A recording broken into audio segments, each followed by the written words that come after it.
तो चलिए बच्चों शुरू करते हैं आज की क्लास। और आज की क्लास पे हम लोग पढ़ने वाले हैं kinds of company. One person company जब आप अकेले थे, प्राइवेट कंपनी जब आपकी शादी हो गई, पब्लिक कंपनी बहुत सारे बच्चे हो गए। ठीक है ना? हाँ सर, बात ये समझ में आ गई। तो आप बच्चों हम लोग देखते हैं बुक में क्या लिखा हुआ है, क्या वही लिखा है जो मैंने बोला है? चलो देखते हैं। वन पर्सन कंपनी सबसे पहले तो कहा गया वन पर्सन कंपनी होती क्या है। ठीक है ना बच्चों, अब तक जो है वन पर्सन कंपनी नहीं था, लेकिन अभी नया नया अभी लॉन्च हुआ वन पर्सन कंपनी, यानी एक बंदा भी अगर चाहे तो कंपनी खोल सकता है। इसके पीछे बहुत सारे रीजन थे, वो मुझे नहीं यहाँ पर डिस्कस करनी है। जितना आप लोगों के लायक है बस उतना ही समझिए। ठीक है ना? तो देखिए, one person company means a company which has only one person as a member, यानी इसमें सिर्फ और सिर्फ एक ही पर्सन जो है मेंबर होगा। देखिए मैंने इसको बनाया हुआ है, सर ये तो मोटू है। मोटू है कोई बात नहीं बेटा, कोई बात नहीं, मोटू है तो जाने दो।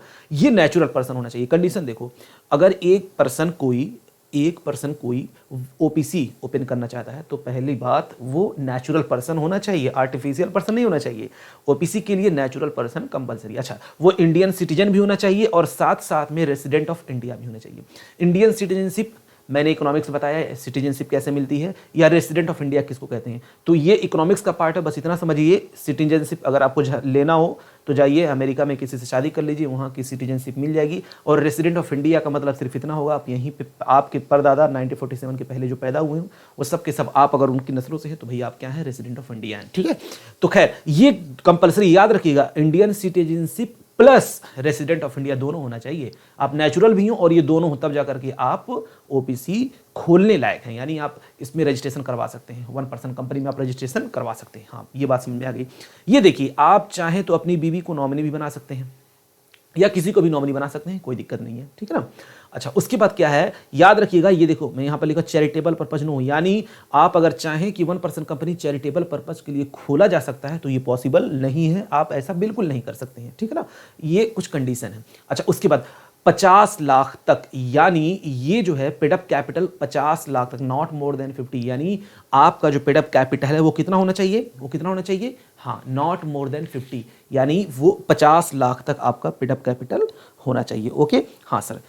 उसके बाद देखिए फिर आगे है बच्चों कि पिछले 3 सालों में आपका सेल जो टर्नओवर है वो 2 करोड़ से ज्यादा ना हुआ हो। अगर ऐसा हुआ होगा तो भैया उसको करवाना पड़ेगा किसमें, प्राइवेट कंपनी में उसको।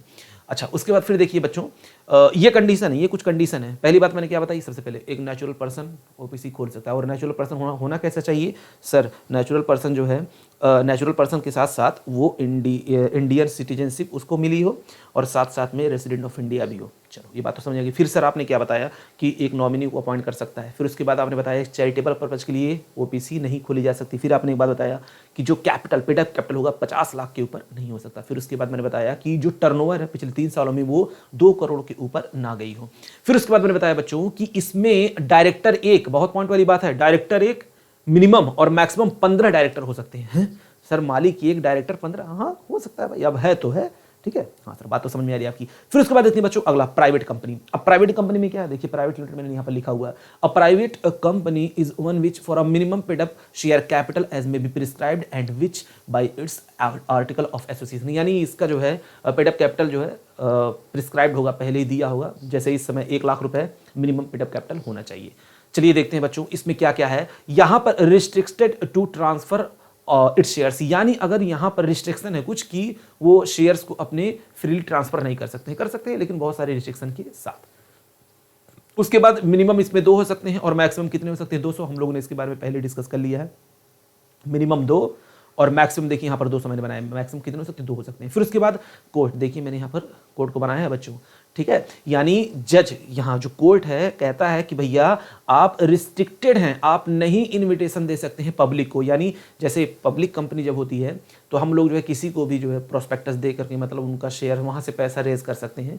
लेकिन जो प्राइवेट कंपनियाँ होती हैं वो सिर्फ और सिर्फ रिस्ट्रिक्टेड होती है। जैसे मान लीजिए हम लोग 200 लोग, 50 लोग या 20-30 लोग हम लोग जान रहे हैं आपस में, तो आपस में हम लोग एक दूसरे को इन्विटेशन दे सकते हैं। लेकिन अगर चाहे पब्लिकली उसको इशू करना तो ये पॉसिबल नहीं है। उसके बाद देखिए इसमें भी मिनिमम 1 और मैक्सिमम कितने हो सकते हैं, 15 डायरेक्टर हो सकते हैं।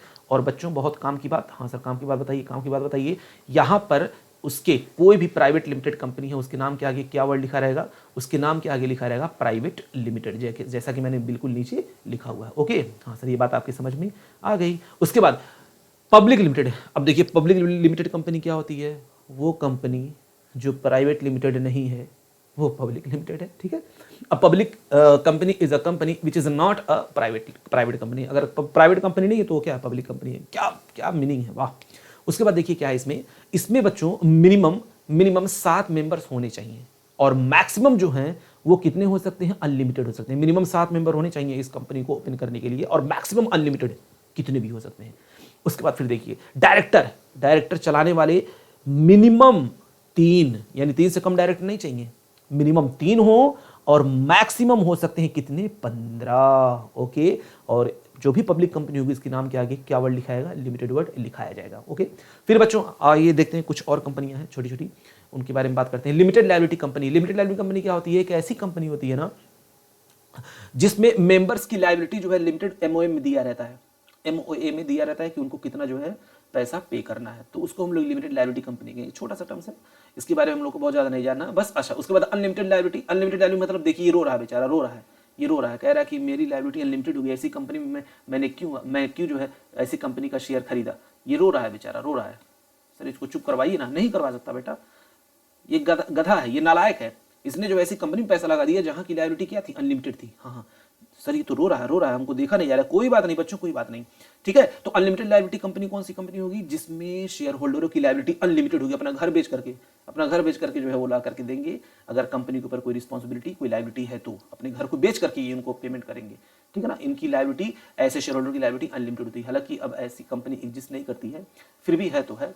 उसके बाद कंपनी लिमिटेड बाय गारंटी। देखिए ये चिलवा जो है गारंटी ले रहा है, कह रहा है I will pay you that amount at the time of found up. अगर कोई बंदा गारंटी, ऐसी कंपनी जिसमें कोई शेयर होल्डर एमओए में, कहां पर लिखा होगा ये? एमओए में ये बात लिखी होगी कि कोई शेयर होल्डर जो है गारंटी ले रहा है कि मैं इतना पेमेंट करूंगा अगर कंपनी बंद होती है तो, ठीक है। कंपनी के बंद होने के टाइम भाई जरूरत पड़ती है पैसों की तो मैं इतना पे कर दूंगा। तो अगर कोई बंदा गारंटी लेता है, और ऐसी कंपनी को हम लोग प्यार से क्या बोल देंगे? गारंटी, यानी कंपनी लिमिटेड बाय गारंटी, यानी गारंटी से बधी हुई कंपनी। ओके, हाँ सर, यानी गारंटी कौन लेता है जल्दी बताओ? Very good, members, share holder. चलिए तो अब हम लोग देखते हैं छोटा करके इसको देखते हैं। सर ये लो बच्चों, ये लो, मैंने सब बता दिया यहाँ पर। 1% company, private company, public company, limited आपका हो गया लिमिटेड लायबिलिटी कंपनी, उसके बाद अनलिमिटेड लायबिलिटी कंपनी, और लास्ट में बताया लिमिटेड बाय गारंटी। ये 5 तरह की कंपनी आपने दिलो दिमाग में इसको व्यवस्थित कर लीजिएगा। लेकिन हमारी जो अगली चर्चा होगी बच्चों वो सिर्फ 1% कंपनी, प्राइवेट कंपनी और पब्लिक लिमिटेड कंपनी पे होगी। सर आप कब अकाउंटिंग करवाएंगे कब? बच्चों ये छोटे छोटे लेक्चर्स आप लोग समझिए, मैं ये चाह रहा हूँ कि कोई भी टॉपिक छूटे ना।